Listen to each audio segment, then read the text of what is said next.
All right, sorry for the delay, folks. Thanks for joining us, or thanks for joining me, I should say. Nick Fillingham, I'm a technical evangelist and producer in the Channel 9 team at Microsoft. This session is behind the scenes of Channel 9 Live at MIX11. If you're here for this session, I assume you're either A, curious as to how we put on the Channel 9 Live show that was in the foyer for days 1 and 2, Tuesday and Wednesday. And I'm also hoping that you're also interested in perhaps trying to maybe borrow from some of the techniques and the processes that we have kind of established and stumbled upon along the way to implement in maybe some of your own live streaming projects. What I'll walk through is basically how we go about putting on the Channel 9 Live show, decisions that we made that were specific to our audience, specific to our needs and our requirements. They may not fit for your needs and requirements, but hopefully I'll try and walk through the decision process for you so you can kind of get a little bit of context, and that may help for your own implementations. So another reason why this session is happening, and also why it's happening on Thursday, is I'm at the tail end of the media track. So you have probably already learned about Silverlight Media Framework, IAS Media Services 4, Audience Insight, the MMP video editor. Did I get that right, Alex? I did, which was called Rough Cut Editor, and Expression Encoder 4. One of the things that DPE does, Channel 9 is part of DPE, is that we like to dog food our own software. If you're not familiar with that term, it basically means we like to try and use as many of our tools and products and services before we put them in front of our customers. Channel 9 Live is really an opportunity for us to dog food as much of our own technology and put it out there in front of the public, put it in front of people altogether in really interesting ways at scale, and in high-risk environments like the foyer of MIX11 to see how it works. So Channel 9 Live is in part kind of a dog food project, as well as a way for us to really kind of deliver on what Channel 9 is. So starting there, what is Channel 9? So if you haven't been to the Channel 9 website before, it's channel9.msdn.com. We are a community site that was originally created for developers, Microsoft developers. We've expanded that somewhat now to technical enthusiasts and hobbyists, basically anyone interested in technology. We are a Microsoft property run by the DPE group, and we basically scour the company for interesting people, interesting stories. We take our video cameras with us, and we record video content that we publish on the Channel 9 website for our community to consume. That can be incredibly deep topics, like Mads Torgensen talking about async CTP, or it could be more lighthearted or consumer-orientated content to do with Windows Phone 7 and apps, and we even do some fun stuff around Halloween and Valentine's Day just to kind of go crazy. Channel 9's about 7 years old. In fact, we were 7 years old 2 weeks ago, and it's a very popular site. It's one of the most popular video portals or video sites that Microsoft owns. It may even be the most popular. I was looking this morning when I took this screenshot, and there were 132,000 users online at that time. So we're talking about a relatively large community. It's global. We have people hitting our forums and hitting our servers 24 hours a day from all corners of the globe. And it's a wonderful, vibrant place to go if you are technical and interested in technology, and especially technology from Microsoft. The name of Channel 9, just very quickly, if you fly on a United Airlines or Alaska Airlines flight and you plug your little free headset into the little hole, I shouldn't do that motion, that hole in the seat headrest thing, assuming it's not filled with chewing gum, and you listen to Channel 9, what you're listening to is the pilots flying the plane. And that's really the analogy behind Channel 9. You are listening to the pilots flying the plane, communicating with ground control, and it's basically the way that we like to think about Channel 9. We're enabling you to listen to the pilots being the people at Microsoft making decisions, flying the plane obviously being Microsoft. So what is Channel 9 Live? Channel 9 Live is that same ethos of listening on the pilot, but the whole idea is that we now want to make it a two-way immersive conversation. So Channel 9, we go and ask questions to people at Microsoft on your behalf. Channel 9 Live, we create an experience where you can actually ask your questions directly to the pilots, directly to the interesting people here at the MIX conference, whether they're Scott Hanselman, whether they're Miguel de Icaza, whether they're Channel 9 people like Dan Fernandez. We give you the opportunity to actually speak to these people directly. And obviously that's what I'm going to be covering in this presentation. Some things that we like to say about Channel 9, like we like to say that we are unscripted, which is true. We have no scripts. We start broadcasting at 11 a.m. Pacific Standard Time. We go through till 5 p.m., which is 6 hours back to back. We have no scripts. We have a schedule. We have some very broad topics that we like to cover as part of our content, but it is essentially an unscripted conversation. I'll get to that a little bit later on. And we are completely interactive. The reason that we are unscripted is that we rely 100% on our audience, our live streaming audience, to be interacting with us, primarily via Twitter, to send in questions and comments, which we then use as part of the conversation with our guests that are on stage. So it's really a conversation between our anchor, in this screenshot here, that's Dan on the far right, our guests, Scott Hanselman and Miguel Diacaza, and then you, the audience, watching live at home and then sending in your questions. Some other quick points about Channel 9 Live. We are striving to kind of hit the industry benchmark in terms of quality. So this is a Silverlight smooth streaming experience. We're a 6-profile, 720p high definition broadcast. So if you can get at least 3.5 or 4 megabit per second broadband on the client side, you will get our full 720p high definition stream, and it looks gorgeous. And obviously, if you don't have that much bandwidth, the player will bounce you down to various profiles to give you the best possible experience. All right, so why live? And this is really the first question that we asked ourselves, and I think a question that you guys should ask yourselves if you are thinking about doing live streaming. Why would you do a live broadcast to the web? My opinion is there's 2 reasons. You do a live broadcast to the web because you have information that is newsworthy or timely, something that is a big announcement. Perhaps you're announcing a new product, you're announcing something that is going to hit the front page of ZDNet or the tech blogs across the world. You have a newsworthy announcement. That's kind of one scenario. The second scenario is that you want to enable this participatory, interactive element with your audience. You want to give the people that are interested in you and interested in your company and your message and your news the opportunity to talk back to you in real time. The way that Channel 9 used to come to conferences like MIX and PDC is we would bring a camera crew. We'd bring maybe 1 or 2 guys with cameras. We'd bring some hosts that would be from the Channel 9 team that have microphones. We'd run around the show floor. We'd film interesting interviews, panels, demos. Then we'd take that footage, jump on a plane, head back to Redmond, we'd edit it, we'd publish it on the Channel 9 site. That could sometimes take up to a week or 2 weeks. We improved on that by bringing editors on site, so we could kind of get that turnaround down to maybe 2 or 3 days, sometimes 24 hours if we were really good. But the end result was we still had this kind of one-way conversation. We weren't really, truly engaging our audience who, for people who are really interested in the announcements of MIX or PDC, for example, it's immediate. They're on Twitter, they're on their blogs, they're on Facebook. They want to know what's happening. They want to be a part of the conversation. So for us, although the news timely angle is probably not as strong for the content on Channel 9 Live, it's the interactive element, it's the community participation that was the reason why we decided to go live and not just record this to disk and publish at a later date.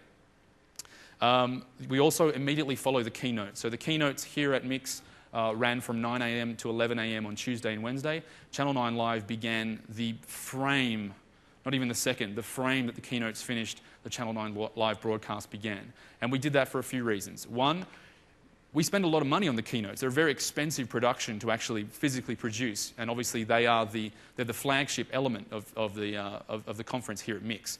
And so there's a lot of investment made in those keynotes. We see Channel 9 Live as a way to extend that and a way to take advantage of the investment that we've put in not only the production, but the announcements and the interest from our community and from the media. So part of it is really leveraging the overall investment that we've made in the event. And the other part of it is that we have an audience. We have people that are tuning in and are watching these keynotes, and they're really interested to find out what we've announced, what we're talking about. And there's only so much you can cover in 2 hours. So the Channel 9 Live broadcast that follows the keynote, which runs for between 6 and 7 hours, is really an opportunity for us to extend on those messages and extend on those announcements from the keynote. So where does Channel 9 Live sit in terms of other live streaming content on the web? This is a very simplistic overview, but I was asked last night to kind of provide this a little bit of scale. So on the very far left, you've got something like Ustream. Anyone can plug their webcam or their laptop with a webcam in it, connect to Ustream, and just start broadcasting. And that's really a one-to-few scenario. Some of the most popular Ustream feeds are probably in the hundreds or thousands. That's probably at the very, very top of the Ustream tier. But then once you're thinking about trying to hit 10,000 people, 20,000 people, 50,000 people, Ustream really isn't probably the right solution for you. On the other end of the scale, you have the Olympics.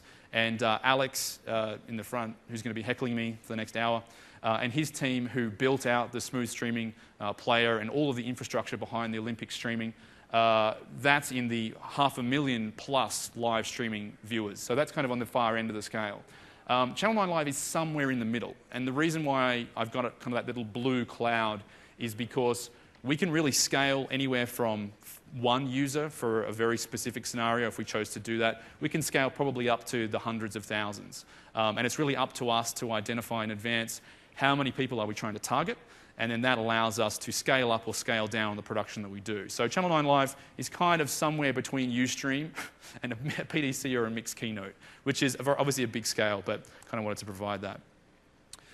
So this is about as technical as the presentation is going to get. So if you're looking for code, if you're looking for really hardcore technical stuff, it's not going to get much more complex than this. But this is kind of the 40,000-foot view of our technical overflow. So there's two physical locations here. The first big box on the left is the Mandalay Bay. The green box there is the Channel 9 Live set, which I hope you've all seen out in the foyer. We are producing content at the Channel 9 Live set, and we're pushing out our signal to two separate paths. We have a primary path, which is a 720p HD SDI signal that is going out over Vivix to iStream Planet, that is our encoding partner, who just happen to be based here in Las Vegas. And then we have a secondary path where we encode a failover redundant signal on site, which we push out to iStream Planet over IP. When I started learning about live streaming technologies and putting together Channel 9 Live, I learned about this thing called Vivix.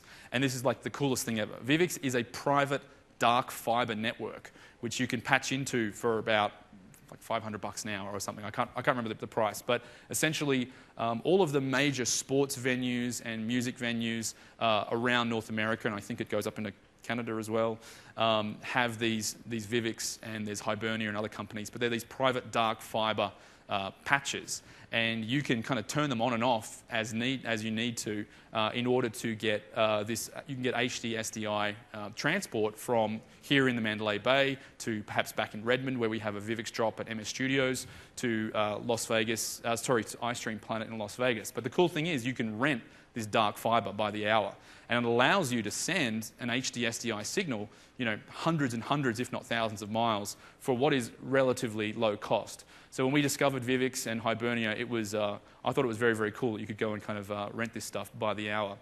So we're utilizing Vivix in order to get our signal here in the Mandalay Bay over to iStream Planet. iStream Planet take that signal off of Vivix and they plug it into their banks of encoders. Now, I've got one of the encoders here. This is an inlet smooth streaming encoder. This one's about 2 years old.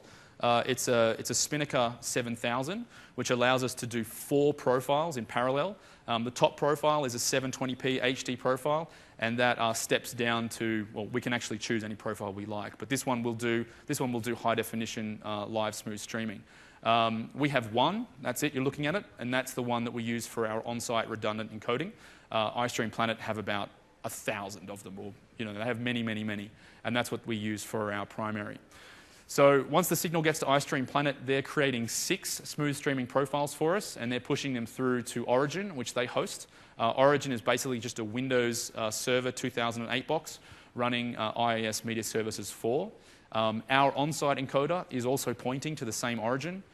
We have a timecode generator on site to make sure that it syncs up with iStream Planet. We only have the one encoder, so we're only pushing out 4 profiles, but because we have the timecode generator, they are in sync. And if for some reason we did need to fail over to the on-site encoder, you probably wouldn't notice as the end user. There might be a very slight delay, maybe a few black frames, but essentially it would be a kind of a seamless transition. From there, Origin is pointing out to 2 CDNs. We have a primary CDN and a secondary CDN. When we have large-scale events like MIX or the PDC and we need redundancy, we push out to more than one CDN solution. For MIX, we're using Azure as our primary CDN, and we're using Akamai as secondary. And the way that works is that the lighting tower falls over, and iStream Planet actually set up 2 paths. So they're sending manifests out to Azure as primary, and then they're also running Akamai in parallel, kind of in silent parallel. And then if for some reason we do need to make the switch from Azure to Akamai or back again, iStream Planet then just go into the player and they enable or disable a manifest. And then on the very end there you see is the player experience, and that's our player is based on Player Framework or Smurf Framework 2.4. What's really interesting is that this entire process from when a frame is generated on the Channel 9 live set on the far left to when you see it live on your player is anywhere from 15 seconds to about 30. So there is a very slight delay, but it is pretty much instantaneous. And when you're using Twitter as your method of communicating and feeding back from your audience, 30 seconds really isn't much. It's as instantaneous as you can get for live smooth streaming. Moving right along. Oh, and here are our profiles if you're interested. I'll make the deck available to download from the MIX website, so you don't have to kind of jot these down here. Alex actually built these profiles. Are these yours, Alex? I think they are. I think Alex built these profiles. So as you can see, the top profile there is 1280 by 720, and it's at just under 3 megabits per second. There are 6 profiles stepping down all the way to 350K. Audio is on a separate stream, and when you aggregate them together, it's just over 8 megs. We have actually, instead of using Vivix in the past, we've actually used IP as our transport method over to Origin, which iStream Planet usually hosts for us. They're kind of our major live streaming partner. If you want to use IP as your transport method, you pretty much have to double your total aggregate bit rate. So if you have 8 megs or 9 megs aggregate bit rate, you pretty much want anywhere between 16 to 18 to 20 megabits of upstream bandwidth. And that just allows for spikes in network traffic. So content acquisition, which really just means cameras and stuff. This is a kind of a simplistic view of the gear that we... Oh, there's my light back. Thanks very much. This is a simplistic view of the gear that we had on the Channel 9 live stage. It's actually a little bit more complex than this, but this is how I've tried to simplify it, if you can call that diagram simple. The lovely little colourful people on the left are obviously my guests and anchors on stage. We actually had 8 separate camera inputs for this particular show, but normally we have 4. We use Sony BRC H700 robotic cameras, which sound really, really cool, and they kind of are. We bolt them to the truss, so they're actually off the ground and they're kind of part of the set themselves, and they hang kind of upside down, and they're all completely remotely controlled from a center console. So we have a video engineer on site who sits in front of a bank of monitors. He has a joystick, and he has a lot of little buttons that he can press to control all those cameras individually. I think we have up to 8 presets per camera as well. So one of the things we do before we start the cameras rolling in the morning is we load up as many presets as we think that we're going to need during the day. And they could be, wide overhead shots, or they could be singles on individual guests on the stage. Camera 1 is usually overhead. Here at MIX, we have a lot of interesting guests on stage from the Windows Phone world, and they like to bring devices with them to show demos. We've found that the easiest solution for capturing a phone demo on something like Channel 9 Live is just a camera bolted to the ceiling, pointed down. So that's really why that's an overhead camera. The other piece of equipment on there, before I get to the TriCaster, is an Image Pro, which actually the screen cap guys are using one here, and I have one in my rack. This is basically the Swiss Army knife of scan converters. Screen capture is very difficult, especially when you're doing something Channel 9 Live that's very fast-paced. We have guests coming on and off every 30 minutes. We've never seen their laptop before. We literally have 30 seconds to get them set up before we're live on the air. So you really need something robust like an Image Pro that can just take any input signal you give to it, automatically acquire it, understand what it is, and then upscale or downscale to whatever output it is that you need. In this case, we're doing 720p out from our Image Pro. And then all of that plugs into the TriCaster, which is this device here in the bottom of the rack. Just kind of closing the lid there. So the TriCaster is made by a company called NewTek. They've just announced a brand new one at NAB, which now that I've plugged them in this session, they're going to send me one for free. No.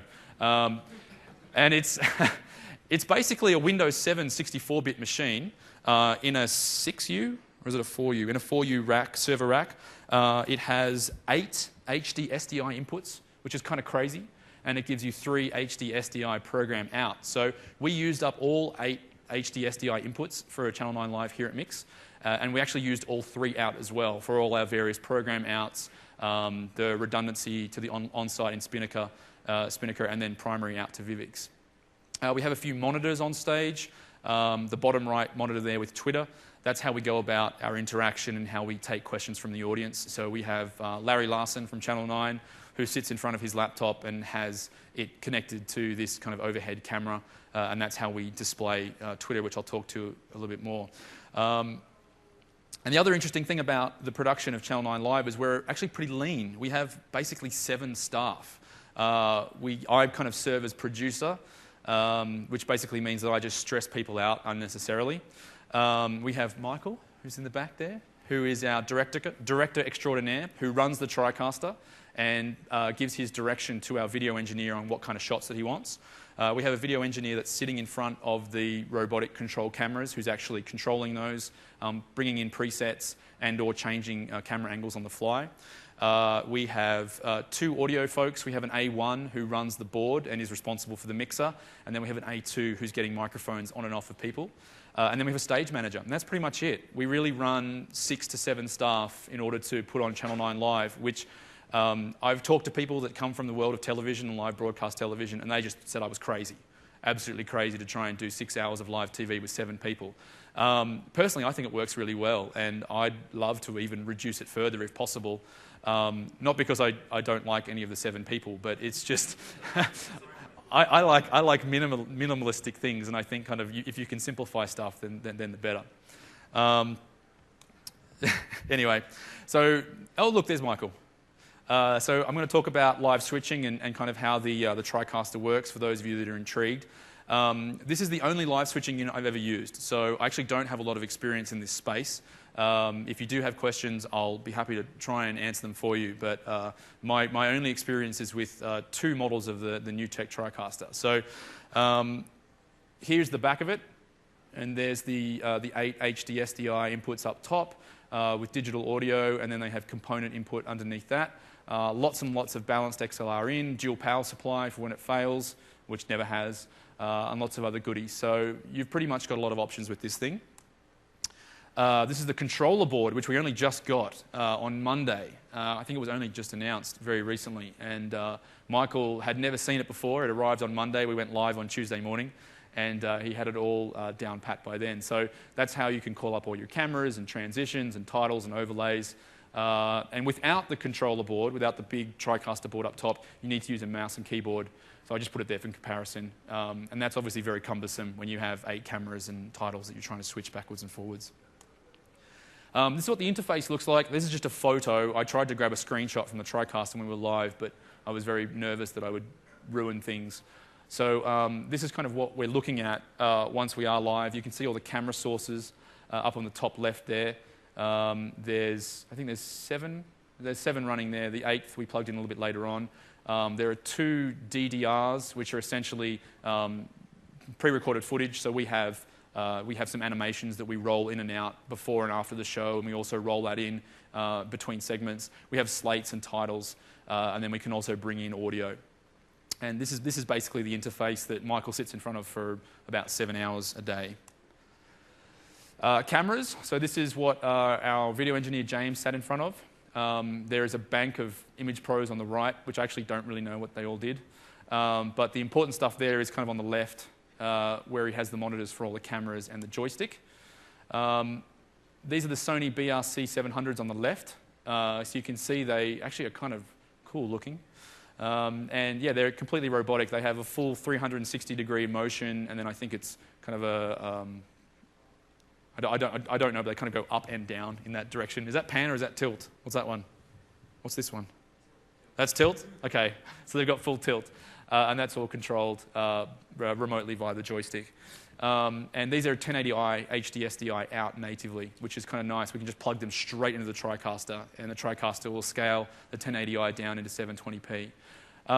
We actually just used a fixed camera up in the scaffolding for our overhead shot. Normally we'll use one of the BRCs, but we decided to use a fixed camera this time. So they're the two cameras there. This is the controller board. It's actually pretty simple for the cameras. You can see, I think it supports up to 7, and it's got the little joystick thing, which is cool. I'm just showing you some pretty pictures here. This is the stage, or the staging that we use for Channel 9 Live. We've evolved the Channel 9 Live set quite a bit. The first Channel 9 Live broadcast we did was from PDC 09. And we built it out like The Tonight Show with Jay Leno or Conan O'Brien. We had a stage, we had a desk, we had a couch, we had quite a lot of audience seating, and then we had a raised platform, kind of like what I'm on now, for the tech tables at the very back. What was really interesting is it looked fantastic. I think it looked wonderful. What was very interesting is that we couldn't get people to sit down and kind of watch and be a part of the live audience.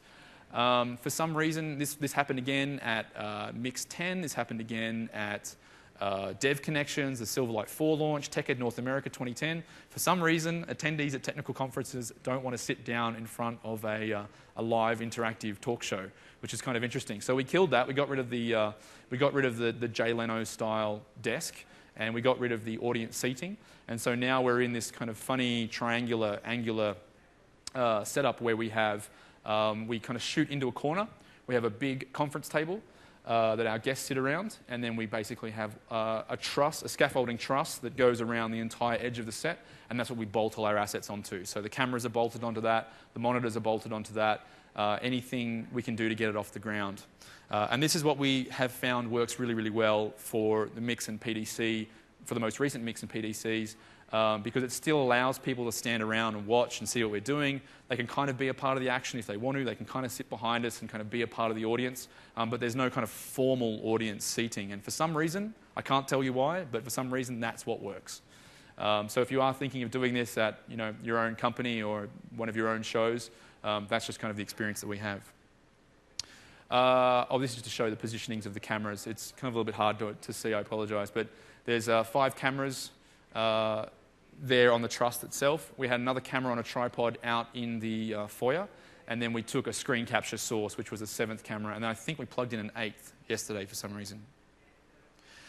So now I want to talk about participation, and this is really important because, again, the reason why we chose to go live is because we wanted to give our audience the ability to participate and be a part of this conversation.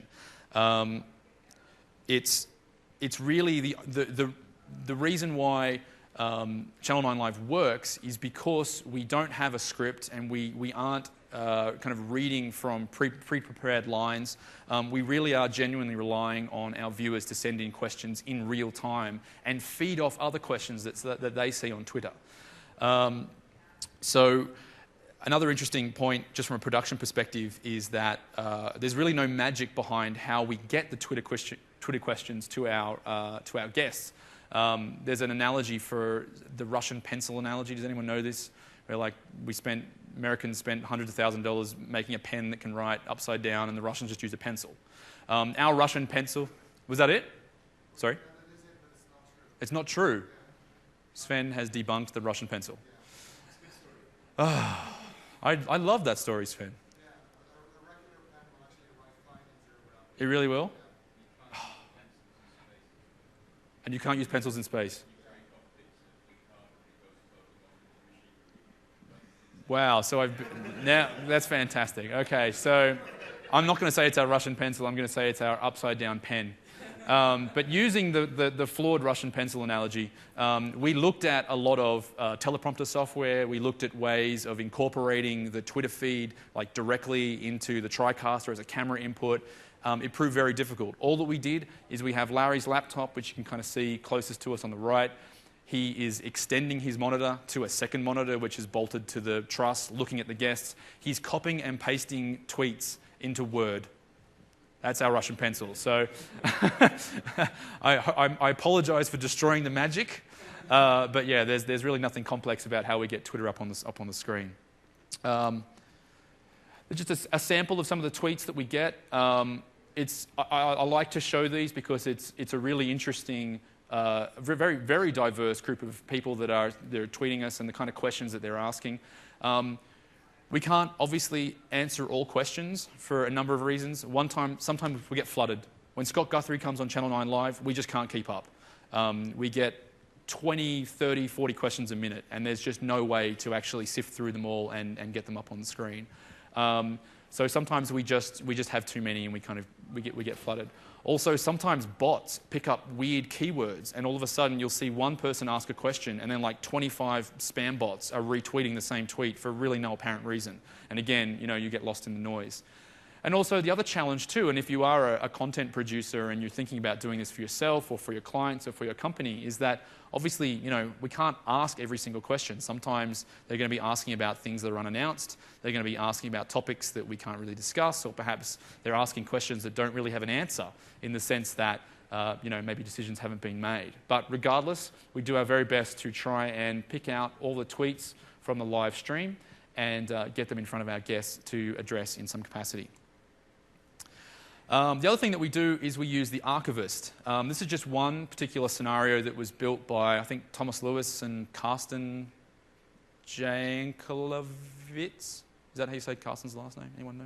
Sorry, Carsten, if I butchered your last name. Carsten and Thomas from the Channel 9 or extended Channel 9 team built the archivist. And basically, you create an account with the archivist, you enter in keywords, and that's it. It just goes and creates an archive of all tweets that it finds with that keyword. And that's very, very important because we have this amazing conversation with our live viewers. We have, 2, 3, 4, 5,000 tweets that are sent to us directly over the course of 2 days of Channel 9 Live. We want to have a record of that. We want to know who's talked to us and what have they asked. So it's very, very important that we capture that in some capacity. And the archivist is the tool that we use. We get some really pretty graphs at the end of it, and it allows us to have this kind of permanent record, which is kind of cool.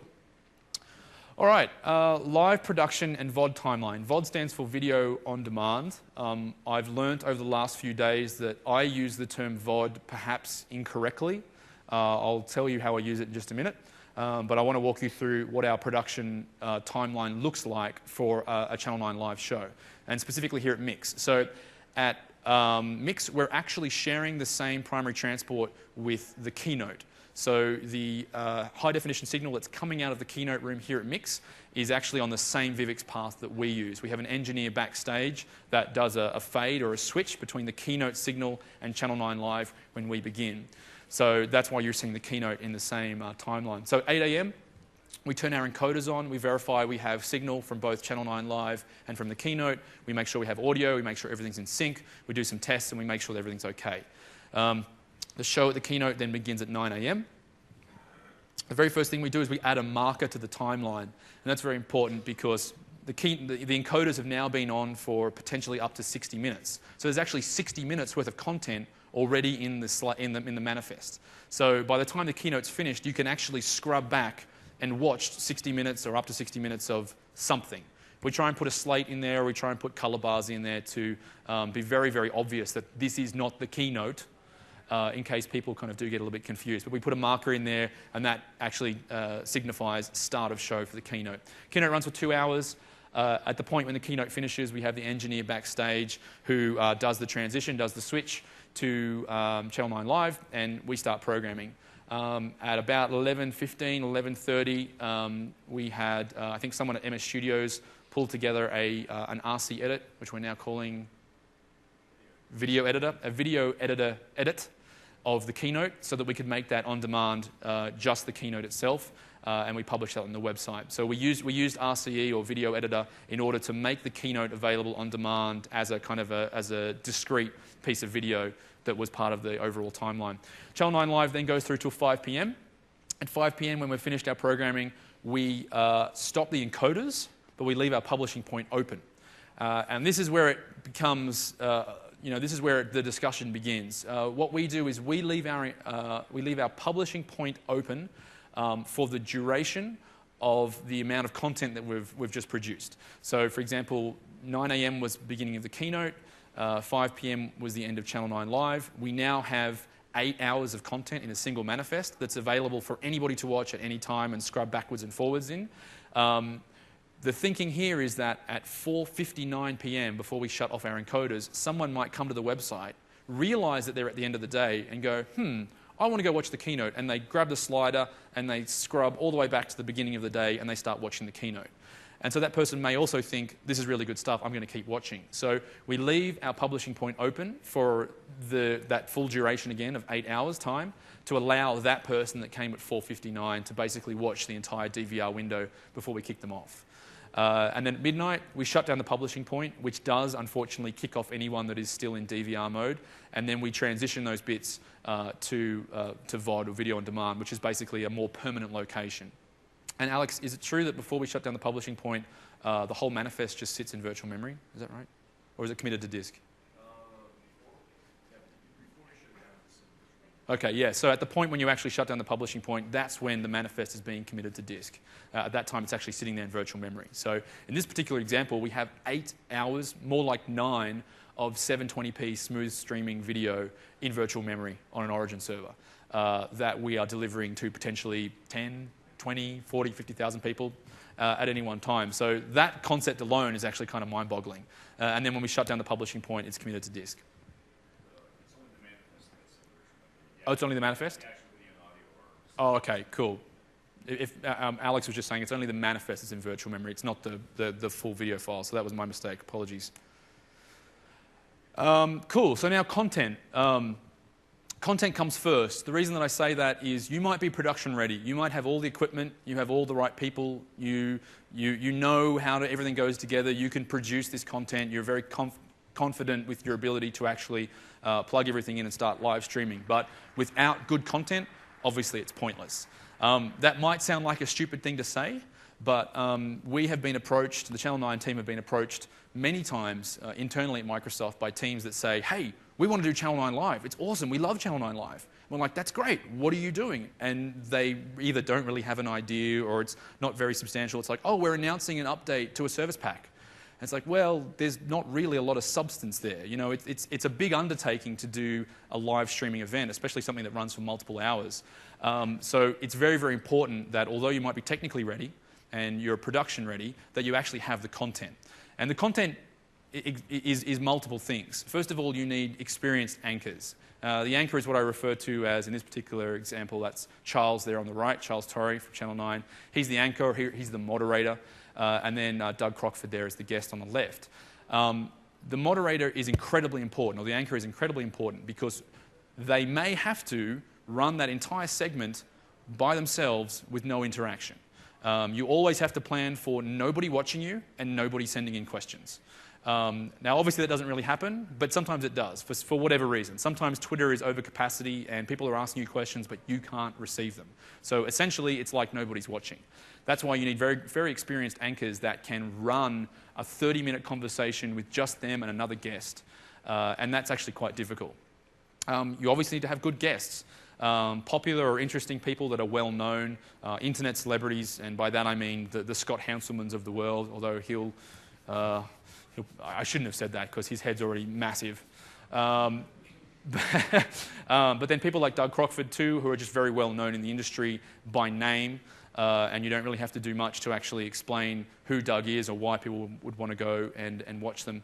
The other thing too is that multiple guests is also a great formula. We've found that on Channel 9 Live, the more guests you have on stage at once, especially if they all have a common theme or a common passion, it's fantastic because they'll actually feed off each other and they'll create an interesting discussion that's pretty much independent of what's happening with the interactivity on the off chance there's nothing there. And then obviously, what makes a good discussion is obviously topics that are controversial. You know, controversial topics obviously always lead to lots of questions. Complex topics are also very good as well in terms of perhaps it's a new announcement of a piece of technology that's very difficult to understand. So people want more information, they need it to be demystified and broken down. That's another great topic. And anything that's obviously new or popular, and you know, it's kind of easy to identify stuff that's new and popular, like Connect or new Windows Phone 7 announcements, etc. What doesn't work? Again, this should be obvious, but it's worth repeating. Scripting doesn't work. We have actually tried a few sessions with scripts and having somebody reading verbatim a written script. It just doesn't work. We get around that by having experienced presenters and experienced anchors who can make stuff up on the spot and don't need a script, which is good because scripting just doesn't work. I like to say marketing fluff. Marketing fluff is somebody that comes up and says the word excited 4 times in one sentence in reference to how they feel about their product. Or someone who's really just not really giving any substantial. Marketing fluff is basically buzzwords for the sake of buzzwords. We've found that on Channel 9 Live that content doesn't work. And anything that's self-promoting or rah-rah, I don't know if rah-rah is in like pom-poms. Yes, is that a term? No, I'm getting blank stares. Anything that's kind of just self-promoting again for the sake of promotion just really doesn't work. So the bottom line is you need very experienced anchors that could talk the leg off an iron kettle. You need great guests, and you need topics that are going to promote discussion, either with the guests themselves or with your audience. And if you actually can add those 3 things together, you'll have great content. This is difficult to read, I apologise. It's just a screen cap of the schedule that we had for Channel 9 Live for the past 2 days. And all I wanted to show there is that most of the sessions that we have on Channel 9 Live are multiple people. We have a few rock stars like Scott Guthrie, who obviously needs no additional panellists. Dina Karmovich, the CVP from Internet Explorer. But most of the discussions that we have here will feature more than one person. And again, we do that because if there is no or little interactivity with the audience, at least those people can actually talk to themselves and have a very interesting conversation regardless. Okay, measuring success. I'm going to race through the last few slides. So I've actually adjusted this order several times, and I think I'm happy with this. What is the number 1 success metric? Well, I think the number 1 success metric is actually your long tail. It's your post-live. So you've invested in creating all this amazing live content. That's fantastic. But what do you do with it once you've stopped going live? What do you do with the 6 hours of content that you just streamed live to the web, or the 2 hours of content, or the 30 minutes of content? You have to have a solution to publish that stuff on the web in a permanent space, in a permanent location, so that it can be discovered and it can be consumed and it's there forever. It's archived. So for me, the long tail is really one of the most important success metrics. We will be cutting up all of the Channel 9 Live sessions from the past 2 days. There were 16 in total. They're 30 minutes long. I'll be using expression encoder 4 when I get back to Redmond, and I'll be cutting them up and re-encoding them into fixed WMVs for the 30-minute segments. I'll be publishing them on Channel 9. Over the next 6 months, those 16 segments will probably get 500,000 views. Compare that to the 20, 30, 40,000 live views that we get here at the show, which is fantastic, but the long tail is where the real value is in this content you're creating. So don't forget the long tail. The next important metric, which probably should be number 1, I've been changing them around, is really the stream quality. And the bottom line is, were you able to deliver your live streaming event to your audience, or were there issues? Were you able to deliver a smooth, consistent video signal with audio in sync that could be consumed without people getting annoyed with buffering or drop frames or stop streams, etc.? So that's obviously very, very important. We use 2 tools to monitor that. We use Audience Insight, which is it called Audience Insight? It is. Audience Insight, which is built by Alex's team. It used to be called, had another name. And then we use Conviva, which is another company that does real-time monitoring. And they provide us with a dashboard on top, is Conviva and Audience Insight below. And we use that to monitor buffering. Buffering basically means that we're not getting bits to the end users in time, and so they're having to buffer before they actually start playing again. And that results in obviously a poor experience. And if people can't watch your live stream, they're going to turn off. So it's important to monitor buffering and ensure that you don't have that. And then post-event viewership, the four metrics that we keep an eye on is what was our total unique viewers, how many unique individuals came and watched the stream, what was our peak concurrent viewer count, at what point did we have our peak, that'll also tell us where our most popular session was, what's the average session length. Now for Channel 9 Live, our segments are 30 minutes in length. So if I have a session length of 30 minutes or more, thumbs up. It means that people are coming to Channel 9 Live, they're staying for at least one segment before they go away. If it's anything under 30 minutes, for us, we see that as, we have some work to do. We need to think about how we produce that content. And then the geographic breakdown is very, very important. We also created this fake metric called tweets per minute, or TPM speed, which is basically how many tweets incoming are we able to get up on the board and have our guests actually address.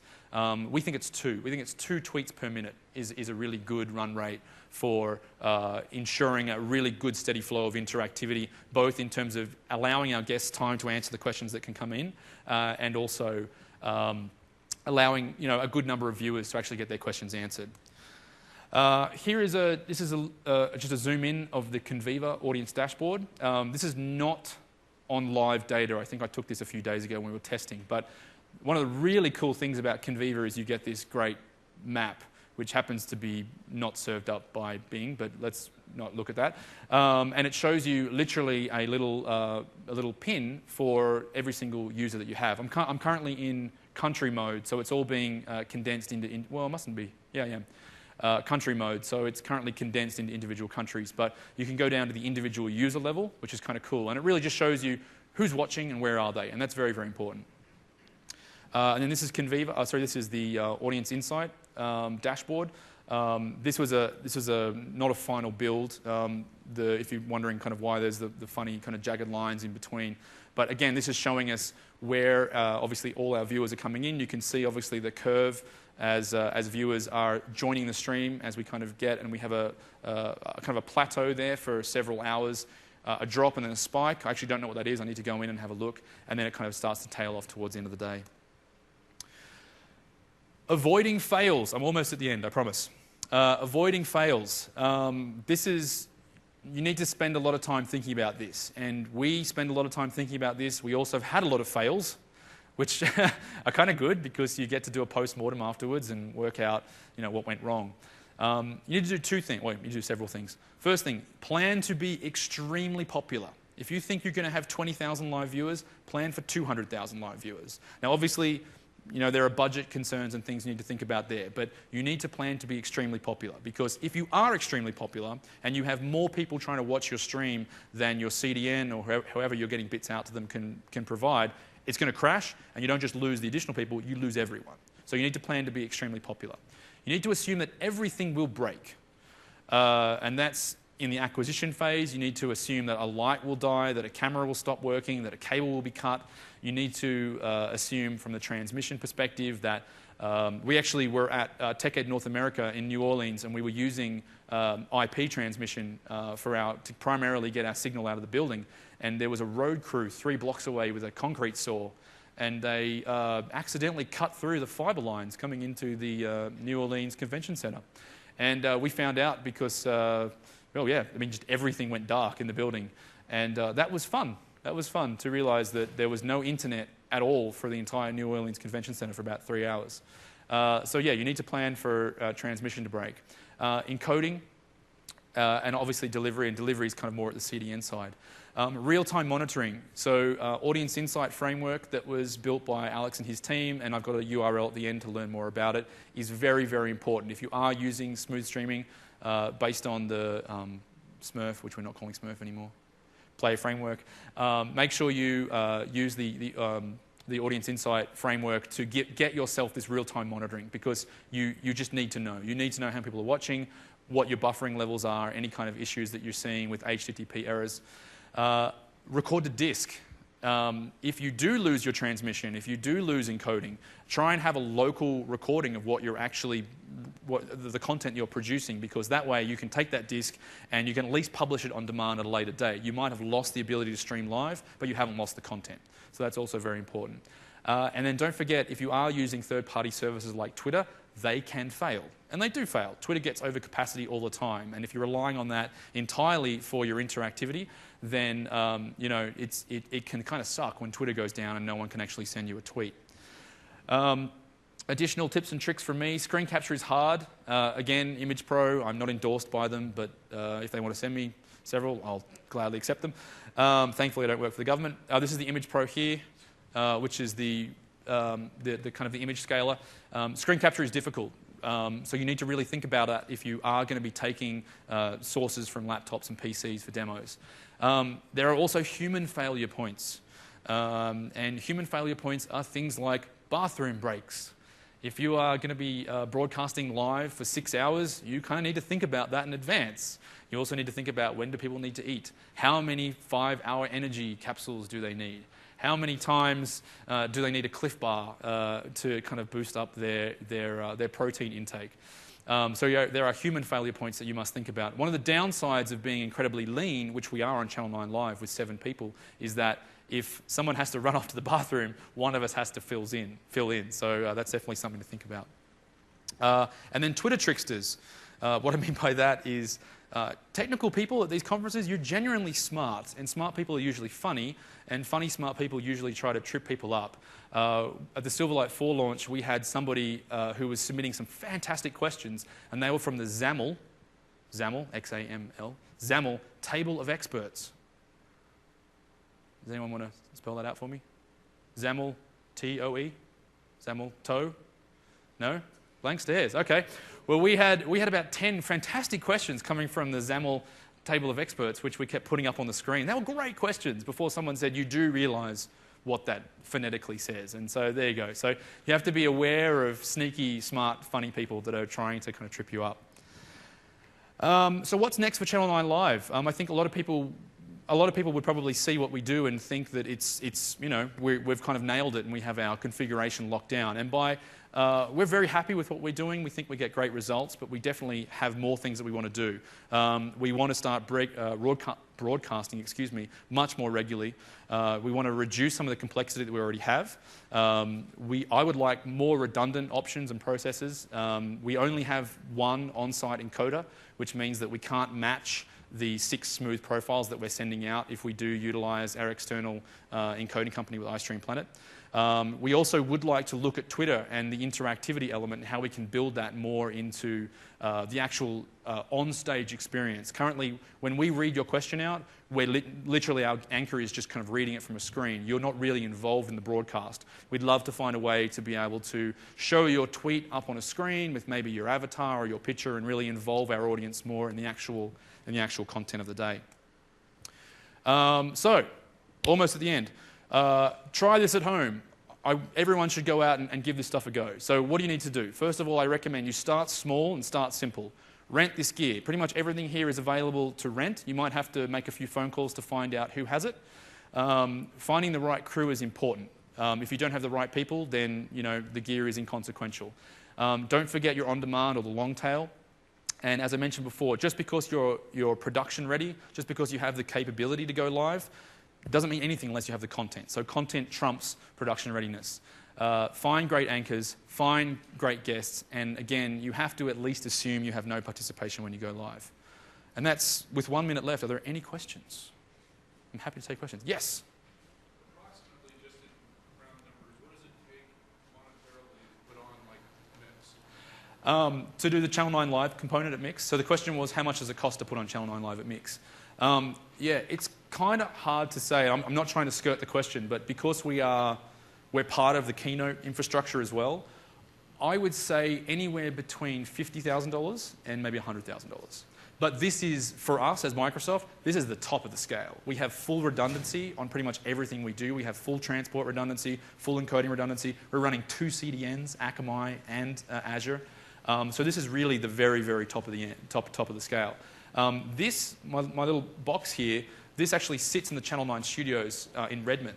And I can stream live with this kind of at scale by just basically plugging in some cameras and plugging in a few network cables. And this is really all that we really need. So this is kind of like the bare minimum. And really, because we own that gear, it's really just paying for CDN charges and maybe bringing in an IP line if we don't have the right upstream bandwidth where we're going. So, but for MIX, about 50 to 100, probably something to think about. Any more questions? Sorry. How much does this thing cost? Oh yeah, good question. Okay, so again, I don't work for these companies, but I think the Image Pro is somewhere around about $3,000. The Spinnaker is somewhere about 25. Well, this is the older one, yeah. So the smooth streaming Spinnaker, somewhere around about 20K, and then the TriCaster they start at about 10K. This one I think was maybe 25 or 30. And we invested in this equipment because we're doing a lot of live streaming now. So this was an experiment. The experiment worked. Now we're doing We're doing 4 major broadcasts like Mix a year, and we want to start doing this on a monthly basis, if not, bi-weekly. So that's why we invest in this equipment, but you can rent it. So if you don't have the money to actually buy the stuff, go and rent it and just try it. Just see what see if it works for you. And if all else fails, as we like to say, we'll do it live. I don't know if you get the reference. Yeah, you do. Thank you very much.